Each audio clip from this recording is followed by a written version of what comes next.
Hello, everyone. I am Krista Hershala, Director of Partnerships at Delegate Solutions. Hello, Laura. We are so excited to be here. Delegate Solutions is a premium virtual assistance firm, and I'm very excited to be chatting live with our friend Laura Meyer, who is the founder of Laura Meyer Consulting, which is a consultancy that's helping high impact women create brands that make a big difference in the world, which is Yeah. amazing, amazing work.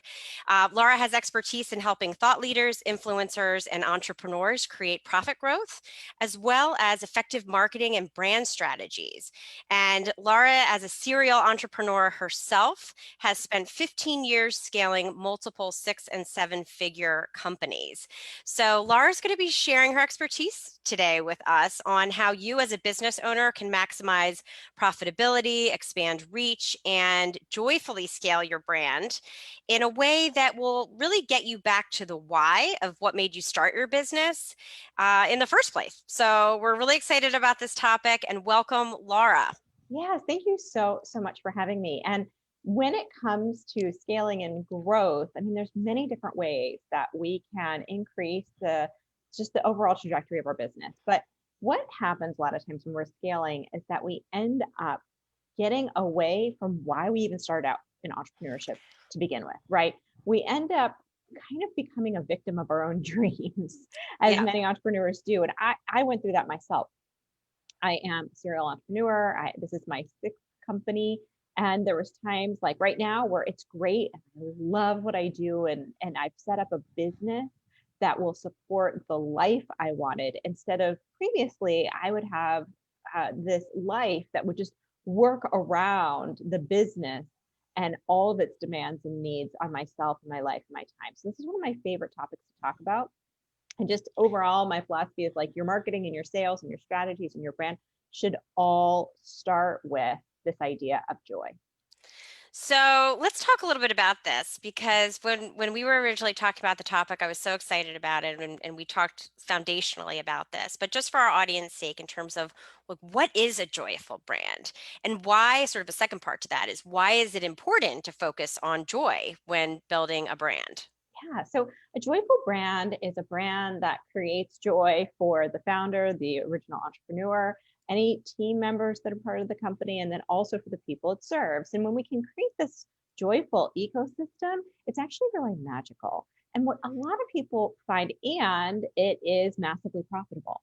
And so when we can find this sort of, like I said, the center point of the ecosystem, where it all comes together, where you are making great profits and you love what you're doing and it's what the world needs. So your customers are really happy too.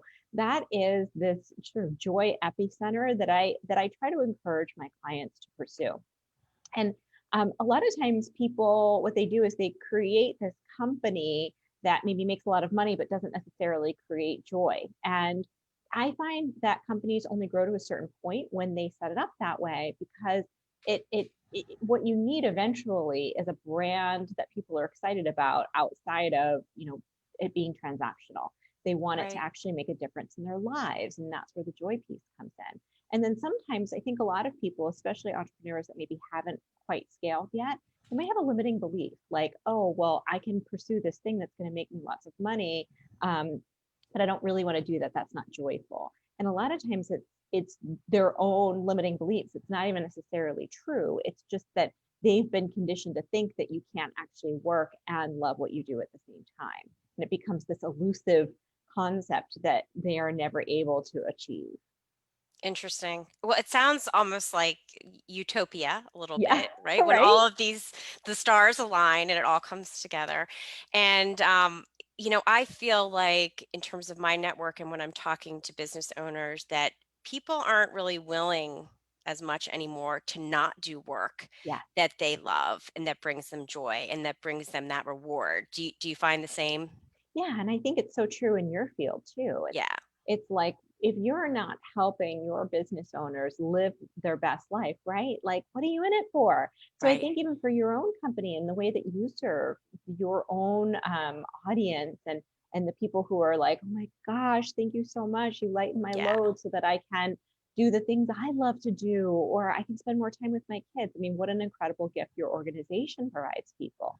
And I think that I have found that as well, and I've particularly found that with the millennial type of generation when it comes to their work philosophy. Yeah. And it's funny because I am right in between. I am a somewhere between the Gen X or the X-millennial. That's what I am. And and it was interesting because I have a little bit of orientation towards both wanting to be really successful and having all of the achievements, but also enjoying my life. But what I find is that when I hire somebody who's 10, 15 years younger than me, I'm still motivating them like an Xer. And I'm realizing that they don't really care. They just want something that makes a difference, that they care Yeah. about, that they're excited about. And it's so much less about their bonus structure and so much more about, well, what kind of work do I get to do and who do I get to do it for, and are those people aligned with my own values, and are they purposeful types of clients, or is this just going to be the thing that I check my box on my to-do list all day long, and no thank you. Yeah. It's really interesting.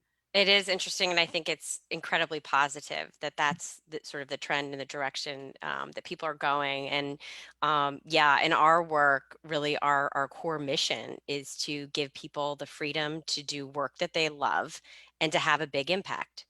And with delegation, they can do that. So totally agree with everything you're saying. I'm also curious too. So obviously, you've been an entrepreneur for a number of years. So what's been your biggest challenge in your personal entrepreneurial journey? I think for me, I have ebbed and flowed out in and out of different types of industries and categories. And of course, when you've been an entrepreneur for as long as I have, some things work out and some things don't. Yeah, And I think allowing myself to see that as just part of the next phase of my career, but as a continuous line that is my entrepreneurial journey, and not define successes and failures as successes and failures, but as the thing that got me to the next thing. yeah, And when we can look at it that way, and anybody who's been a serial entrepreneur and has been through the trenches is probably like, yo, because right when you think that door has closed and you just think, oh, this might be it for me, a window opens, and that's when all of this new opportunity that you never even realized was in front of you shows up. And that's what I have found. And that's what I love encouraging other entrepreneurs around. So now I work exclusively with seven-figure female-owned businesses. That's who I consult for. And one of the reasons why I do that is not necessarily to be, any type of elitist for somebody who hasn't gotten to the seven-figure mark. And I'm always very generous with my knowledge if somebody comes to me and they're not quite there yet. But because I needed myself when I was in their shoes. Like I needed somebody to be like, what you're going through is normal. What you're, experiencing at this stage is very common when you're flying at high altitudes. Like it gets rocky, yeah, and things may work out and they may not work out in ways you weren't expecting. And you have all that extra pressure and noise that comes with having big teams and big budgets and big payroll and all of that. And so I would just encourage, my most favorite thing to do is encourage people who are at that stage to not let it define them. Like not mm, to let any given good day or a bad day have any type of impact on how you feel about yourself. And that's yeah, something that I really feel very strongly about. yeah. And don't let it define you, and keep going. Yeah. Right? Keep Yeah. keep calm and keep on going. Yeah, or not. Like there's times where I shut down a multi seven-figure business because it was not the right thing to keep going. And for a variety of reasons, the category was changing. I didn't necessarily think that it was going to get to where I had anticipated it would go. And again, knowing that, we want our entrepreneurial career to be a straight line up and to the right, as the finance people like to say. And it's much more common for it to just be a zigzag and for it to build over on each other over time. Absolutely. That keeps it interesting, Yeah, right? yeah, yes. For sure. Well, I have another just sort of final Mhm. question. Really curious, I guess, what brings you joy as an entrepreneur? And there's probably a number of things in that, but just curious about that. Yeah, I mean, as an entrepreneur in this season, I like solving big problems.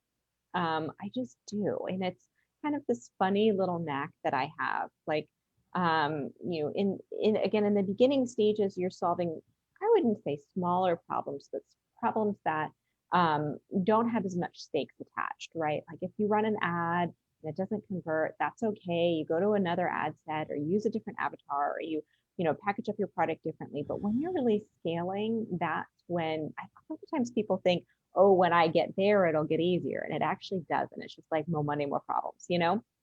And so I like solving problems at that level. It gets me really excited because of just the intellectual challenge of it, like I had, mentioned before, but also the way in which I get to show up for people who are working through those challenges and getting on the other side of them, in the type of approach that, again, I would have really appreciated when I was in their shoes.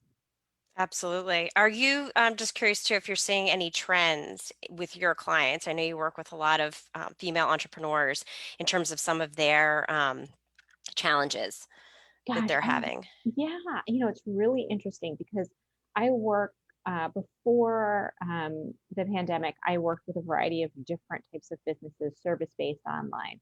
Then I really, after March, some of my traditional businesses, brick and mortar, obviously had to take some time away from us working together. And I decided to lean very much into the female expert, thought leader, mission-driven um, online businesses. And Mhm. those businesses are doing really, really well right Yeah. now.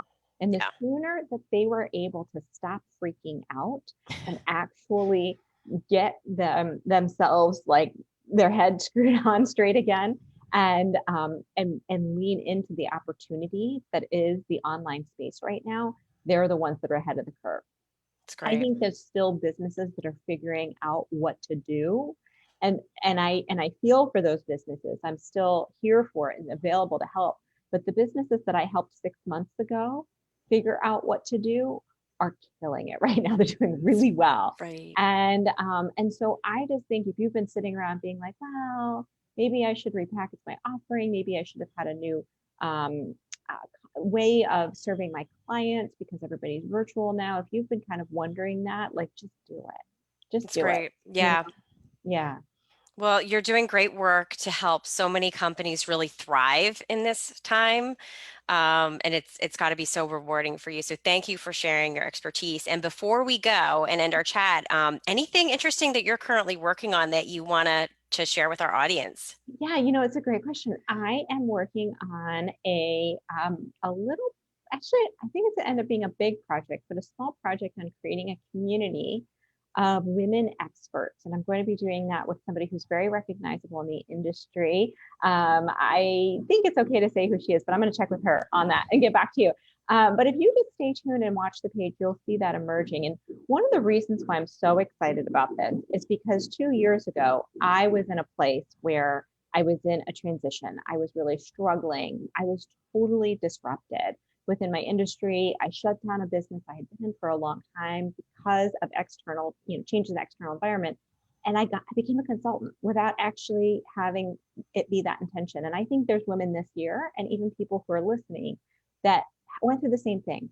Yeah. And I'm really excited to create a network and a community just for those women to connect with other people who are looking to grow their own expert business and really need to be around other smart, thoughtful women who are doing the same thing as them. So I'm working on that now. That sounds really exciting. And tap into me, tap into Delegate Solutions. We know lots and lots of female entrepreneurs and tons of expertise. So happy to help you with that project in any way.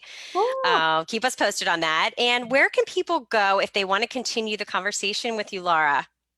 Yeah. So if you are interested in that female network, just direct message me on Facebook and I'll make sure that you're on the waiting list for it. I think it'll probably launch the beginning of next year.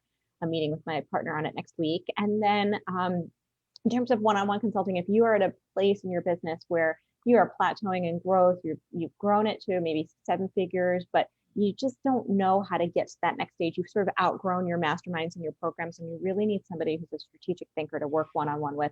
Message me here on Facebook, go to my website, laurameyer.consulting, get me on Instagram, LinkedIn, anywhere. And I am always happy to be generous with my knowledge. And I will be very honest as to whether or not I'm a fit. And if I am, I'd love to work together. And if not, I probably know somebody who is the right fit for you. That's great. Thank you, Laura. We will put your Yeah, website in the comments of the post. And thank you to all of you out there listening. We appreciate you being with us. And I hope, Laura and everyone, you have a wonderful rest of the week. And we will be doing this again and talking to y'all soon.